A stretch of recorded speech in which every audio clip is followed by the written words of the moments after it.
Let's go, my name's Dan Giesling, and welcome to a special PUBG breakdown. What are we gonna do? We're gonna talk about a situation of breaking down how everyone in this PUBG squad we've been playing with, the NLSS Crew, over the past 100 episodes, how would we deal with a kill type situation? You say, well, Dan, why are you doing this type video?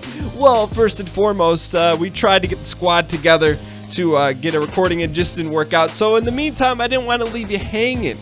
I wanted to put a little something special together, a little breakdown, a little Madden-esque, if you will, of our PUBG skills. So here's the situation. Let me set the stage.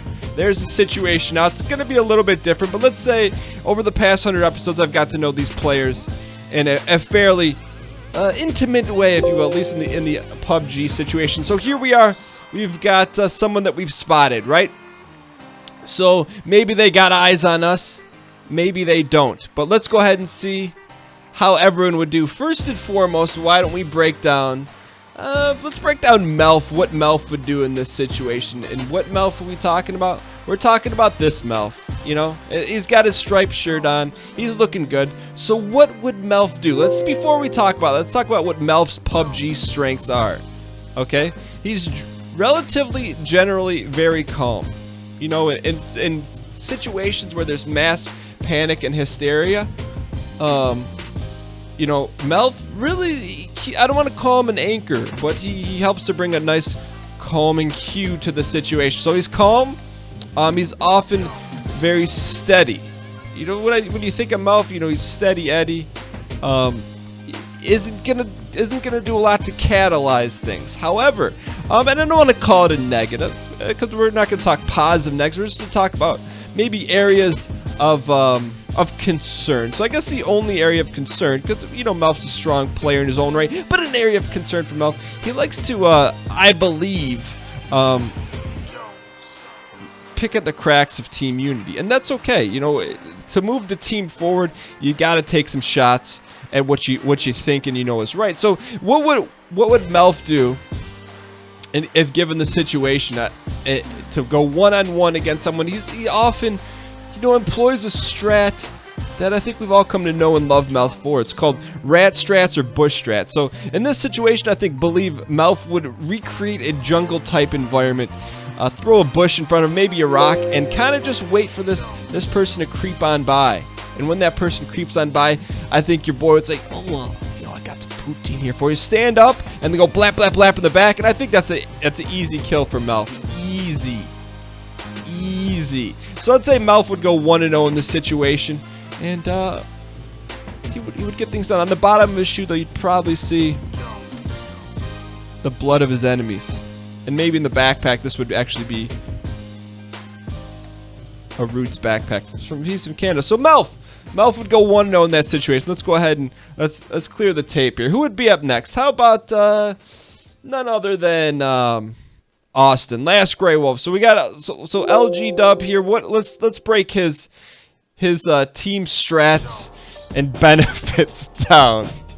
So I think from the positive standpoint, we need to go ahead and say, hey, you know what is Austin best at? What are some of his positives? I think it's safe to say he's a killer shot, right? You know, in the face of the enemy, he's gonna take the shot. He's always gonna land the shot. I'm gonna say 90% of the time he's getting 90% of the kills, which is good. Another thing with Austin, he's very good with sights, is often evident by his bifocals.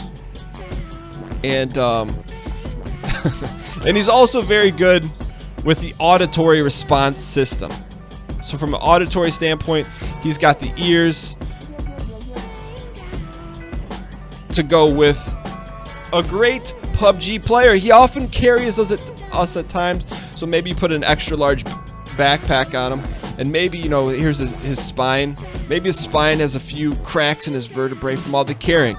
But, you know, I'd say his positives he's bringing to the team is great shot, great sights, great auditory. Maybe an area of concern, like I said, this is not a negative, just an area of concern is if indeed there is a shot to take, he often takes it without any sort of, you know, communication. And at times, you know, hey, that exposes other people, but you know, when you're sitting on a deck of Black Lotuses, do you really need to tell someone you're going to tap it for 3/3 mana of any cost of any color? What do you mean by 3/3? I just mean 3. So let's actually take a look at Austin in this situation. When he's going toe-to-toe with someone, he gets eyes. This is Austin. That's Austin right there. He's often got the best weapon in the game, often suppied out, he's often in you know, a nice ghillie suit, so he's not going to get blapped. One of the things I would say that's not accurate about this in-game picture of Austin hates to crouch. He's an anti-crouch, or prone, I'm sorry, he's anti-prone. So if this were a true accurate picture of Austin in-game, which it is, he would be crouching and not laying down. But I think what you see at the end of his barrel, it's going to say LGW, and on the barrel it's going to say Roo. So Austin's gonna get that kill 100% of the time. He's gonna go 1-0 in that situation. Just a little breakdown of Austin's, you know, what he brings to the table, and I think after 100 episodes, it's a pretty accurate breakdown. Which brings us to our last accord. When face to face with the enemy, what does Ryan do in that situation, aka Northern Ireland? Let's go, before we get into what he would do in that situation, let's talk about what he brings to the table in terms of positives. I think often,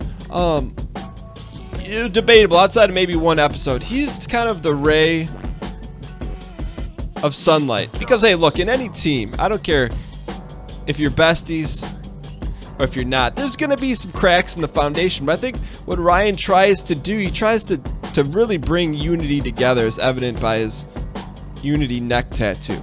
So he tries to keep the group together, which I really appreciate. You got to have someone who says, hey, you know what?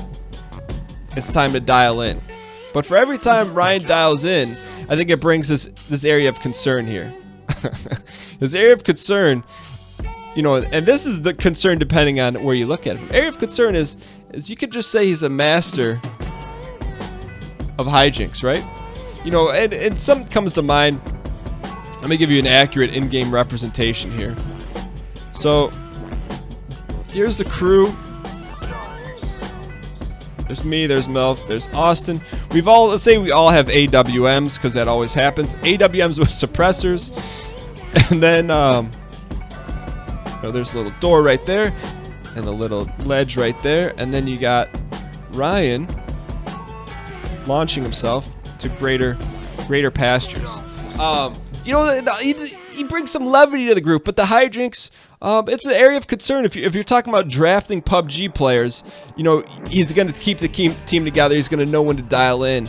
But at times, he's a bit of a wild card. When he gets on top and does those dance strats, sometimes you wonder. So let's really get to the thick of it. In that situation, one-on-one versus someone, what does Ryan do? I believe Ryan comes in, sees the person, runs around the building,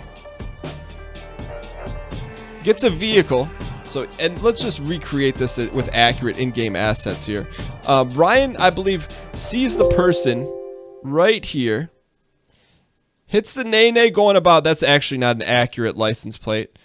He would hit the nay-nay and then try to land on him while doing a 360 Bucky Lasik no flip. Does he get the kill? I believe he gets the kill. And the second after he gets a kill, I also believe he probably ties it to some funky ass bass lines of either a 90s rap hip hop or potentially some dad rock.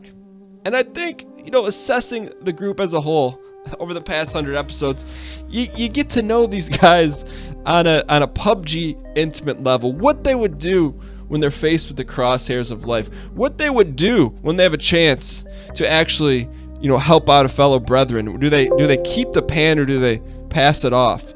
You know, do they celebrate the chicken dinner or do they pass it off? Or do they try to hoard all the kills? I think over the past 100 episodes, you got nothing to say but thank these three individuals for making the PUBG squads a highlight of the week. For me, at least. I don't know about for you guys. I hope you guys enjoyed this Madden-esque breakdown, draft, prelude to the PUBG squads. We'll be back tomorrow at 12 p.m. Eastern with the next PUBG, or with the next crew PUBG video. And if you guys enjoyed the video, click the like button. Also coming out right after this, to replace our missing PUBG episode today, I have a PUBG with a random duo. It was a good time. It wasn't like playing with the crew, but it's a close second. Ends up being a legend from Korea. But anyways, thank you guys so much for watching, and I'll see you guys next time.